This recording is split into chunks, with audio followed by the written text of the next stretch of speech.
When I first watched Scream, I was rooting for Sydney and Billy to be one of the few that survived the story. Because you can't help but root for them after knowing that Sydney's dealing with the loss of her mother and that the serial killer who killed her mother is back in town.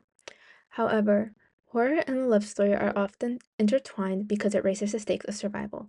But Scream isn't just a story that can be seen through a heteronormative Today we'll lens. be examining Scream through a queer lens and questioning both the queer coding and the Ghostface killers, Billy Loomis and Stu Macher. Focusing on how it's an unrequited love story where Stu loves Billy but the affection isn't returned.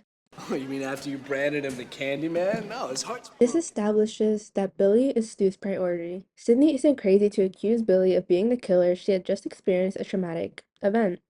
Yet Stu defends Billy. This interaction establishes how Billy is his priority within their friendship and will continuously receive his support. Why are they doing this? Are you kidding me? Look at this place. It's like Christmas. The typical cliche of the boyfriend being the killer is affecting Billy and feeling his anger. In this scene, we see Billy confronting his so-called friends who don't seem to believe his innocence. And Stu's loving gaze at Billy is just another way to show that he's on his side.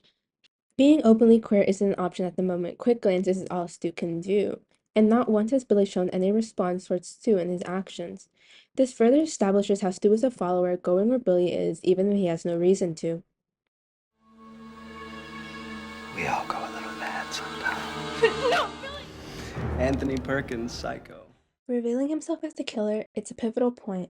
Billy isn't afraid to use his anger and get what he wants, and by quoting Anthony Perkins, a character who's also seen through a queer lens, it establishes just how much his identity revolves around hiding his queerness. And yet, with the fear gone, it's reasonable to conclude that he would be willing to be affectionate with Stu, the only other character he has a solid relationship with, but that isn't the case. Surprise, Sydney. What's the matter, Sydney? You look like you've seen a ghost. Billy continues to torment Sydney, mocking her and her experience with the Ghostface killer. The main difference is doing it with Stu. There's an air of openness between the two as they claim responsibility for the killing. To them, seeing the fear is joyful and a twisted way to show affection, specifically coming. The self-imposed proximity instantly closes. Stu, in particular, becomes almost inseparable from Billy. He wraps his arms around his middle, he presses his nose into Billy's hair, and looks at him with an almost loving gaze while taunting Sydney. Though they are simple displays of affection, gay men, particularly closeted, often struggle to show these displays out of fear of harassment. Therefore, because they have revealed themselves to Sydney on their own terms, they are now comfortable with showing affection towards one another. Billy doesn't respond to any of Stu's affection. While he won't deny it unless it's convenient for him, he won't acknowledge it. His focus is tormenting Sydney, who at this point is just wanting to know why they killed her mother. The affection then escalates to violence. They have the twisted idea that stabbing each other is an appropriate way to show that they care. I can't see this as a reciprocated action though, because of Stu's submissiveness to Billy throughout the entirety of the film. Stop it, Billy. Would you, all right? I can't take anymore. Billy is instructive and methodical in his penetration, Stay to the side and don't go too deep. while Stu is more enthusiastic. Yeah! I'm ready, baby!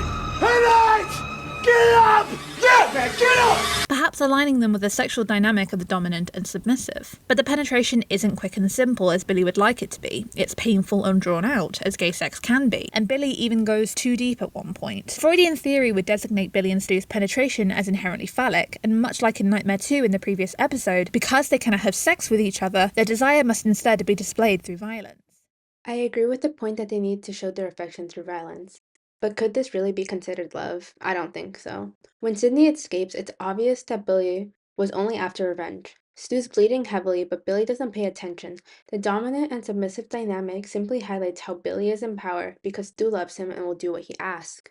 Find you, dipshit! Get up! I can't, Billy. Oh, you cut me too deep. Anger is all Billy has left. At one point, he refers to himself as psychotic, and I can't help but agree. His priorities are his needs, and that means killing and manipulating those around him. Stu was never going to become a priority, and his love was never going to be acknowledged because Billy doesn't see it that way. When he escapes, she asks Stu for his motive behind the murders, since Billy's Oedipal motive is clear. Stu remarks, Peer pressure.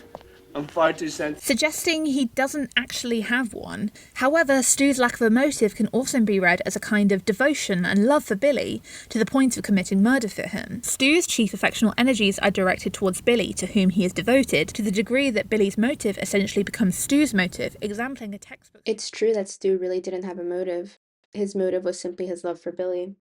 But in the end, Stu's love doesn't really matter. He's just another person that fell for Billy's manipulation, like myself and I'm sure countless others did while watching the film. It was never going to be requited love. No amount of support or devotion attracts Billy because he only cares about one person, himself. And his desire was always getting revenge.